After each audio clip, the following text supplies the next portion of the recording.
بسم اللہ الرحمن الرحیم۔ دعوت و تبلیغ کا حکم۔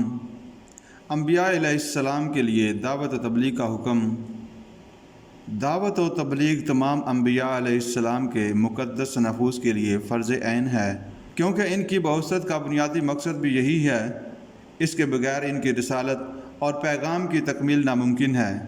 ارشاد باری تعالی ہے، فَهَلْ عَلَى الرَّسُولِ إِلَّا الْبَلَاغُ الْمُبِينُ۔ لیکن پیغمبروں کی ذمہ داری اس کے سوا کچھ نہیں کہ وہ صاف صاف طریقے پر پیغام پہنچا دیں۔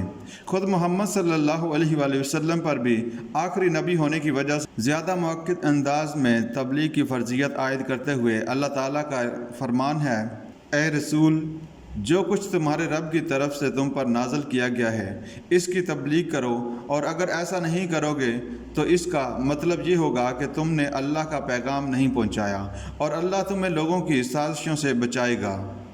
اس آیات کریمہ میں آپ صلی اللہ علیہ وآلہ وسلم کو واضح حکم دیا گیا ہے کہ ہر قسم کے خطرات سے بے پرواہ ہو کر پیام الہی لوگوں تک پہنچائیں۔ اگر ایسا نہ کیا تو گویا آپ صلی اللہ علیہ وآلہ وسلم نے رسالت کا فریضہ انجام ہی نہیں دیا۔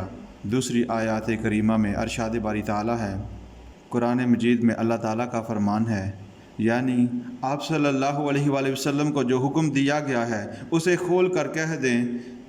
رسول اللہ صلی اللہ علیہ وآلہ وسلم کے خاتم النبیین ہونے کے باعث اب یہ اس امت کے ہر فرد کی خاص ذمہ داری ہے کہ وہ سب سے پہلے ذاتی اصلاح کریں اور اپنے آپ کو علم و عمل سے آراستہ کرنے کے بعد امر بالمعروف و نہی عن المنکر کا فریضہ سر انجام دیتے ہوئے دوسروں کی اصلاح کریں اور قیامت تک آنے والے انسانوں تک رسول اللہ صلی اللہ علیہ وآلہ وسلم کی اس دعوت اور پیغام کو پہنچائیں۔ کنتم خیر امۃ اخرجت للناس تأمرون بالمعروف وتنہون عن المنکر وتؤمنون باللہ۔